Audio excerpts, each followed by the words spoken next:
Então vamos lá, gente. Imagina que você tem um determinado trabalho, você tem uma pesquisa para realizar, e para que a mesma possa ser iniciada, você precisa fazer a coleta de uma amostra. Digamos que você não sabe nem por onde começar. Bom, eu posso dizer que talvez definir o quão distante você aceita estar daquela média real da população de onde você vai tirar a sua amostra, talvez seja o primeiro passo. O que eu estou querendo dizer é que definir o erro amostral, o quanto você aceita de erro amostral, aquela variação que nós já vimos em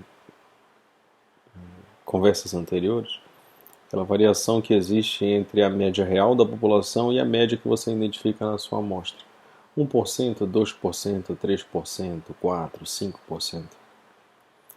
Uma vez definido qual o valor do erro amostral, você consegue calcular o número de indivíduos que precisam estar presentes na tua amostra.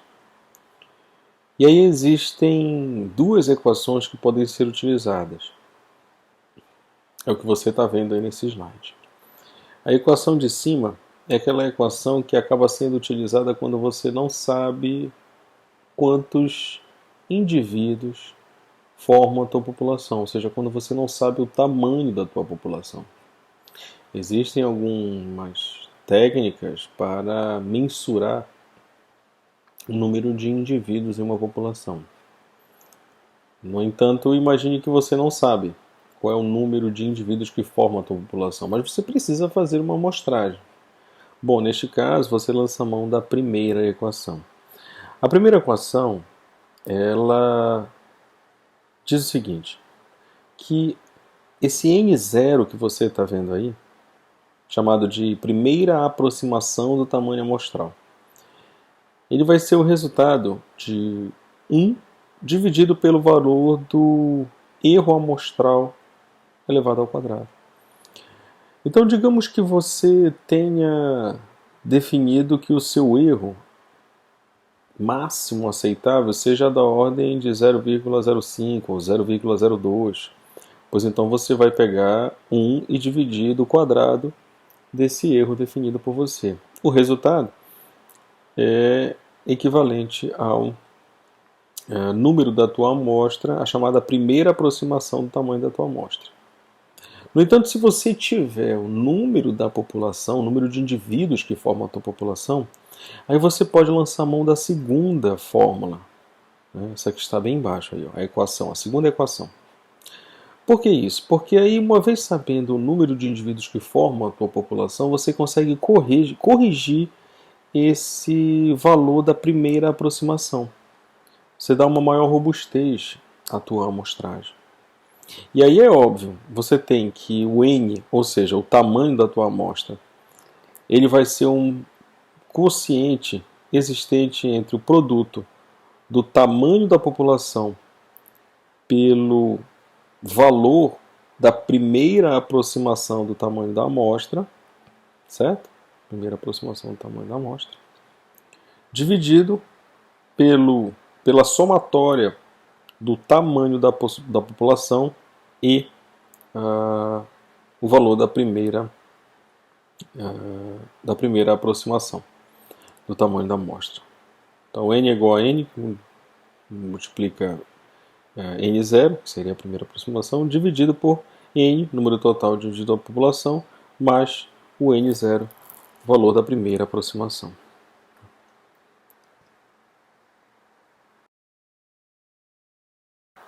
Aqui, exemplificando o que eu acabei de falar para vocês, perceba, aqui onde eu tenho o cálculo do tamanho de uma amostra, aqui do lado direito, na parte superior do slide, eu não tenho o tamanho da população, ou seja, o N eu desconheço, tá? Inclusive ele está aqui como 0.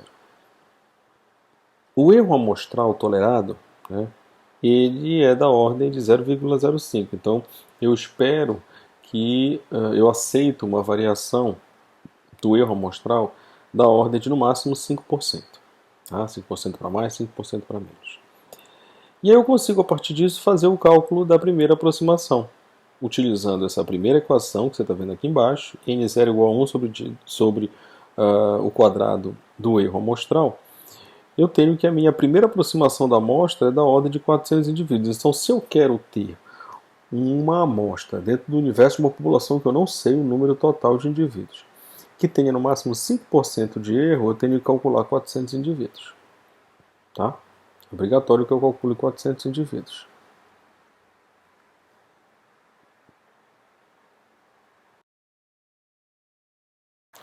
No entanto, olha só o que acontece aqui. Neste caso aqui em especial, agora eu tenho o tamanho da minha população, de onde eu vou tirar a minha amostra. A população ela é da ordem de 1000 indivíduos, seja lá o que for. Tá? Pessoas, carros, anfíbios, aves, né? Rosquinhas, enfim, o que quer que seja. Então, o tamanho da população, n é igual a 1000. O erro, ele continua sendo, o erro tolerado, ele continua sendo da ordem de 0,05, ou seja, 5%. Bom, eu tenho o valor da minha primeira aproximação para um erro de 0,05 quando eu não sabia o n da minha população, né? O nzão, o n maiúsculo. Então, baseando-se nisso, eu consigo, utilizando a segunda equação, definir o tamanho da amostra, né? Que acaba sendo da ordem de 286. Perceba que houve uma correção. Na primeira aproximação, quando eu não sabia o número de indivíduos que existe na população, eu era obrigado a coletar 400 indivíduos. É como se você estivesse trabalhando no escuro e para ter um mínimo de erro, ou seja, o aceitável de 0,05, você precisasse coletar 400 indivíduos. Uma vez que agora eu sei que a população tem 1000 indivíduos, eu consigo corrigir aquela primeira aproximação. E aí o que eram 400 indivíduos a serem coletados passa a ser 286, diminuindo assim provavelmente o esforço de coleta. Ou seja, uma vez conhecido o número total de indivíduos na população, é possível corrigir o cálculo da primeira aproximação. Gente, isso daqui nada mais é do que um cálculo amostral. Tá? Então, seguindo critérios matemáticos. Nas eleições, por exemplo, você vê isso sendo feito frequentemente com relação às intenções de votos. Então, todos os dias você tem aqueles resultados que dizem que encontram-se tais intenções a tantos por cento de intenção de votos, com erro de 2% para mais, 2% para menos, né, que é o que rotineiramente se utiliza. Aqui nós utilizamos 5%. Tá? Então é só lembrar daquela nossa aula que falava um pouquinho sobre o processo de amostragem e da problemática que existe em a tua amostra ter um valor de média amostral muito distante da média real da população. Tá? Então, o erro amostral muito elevado é um problema no que diz respeito à coleta de amostras. Então, aqui o que a gente está tentando fazer é diminuir cada vez mais esse erro amostral. Eu espero ter contribuído um pouquinho para o conhecimento de vocês, né, com relação a esse assunto, e a gente se encontra em uma outra oportunidade. Até a próxima.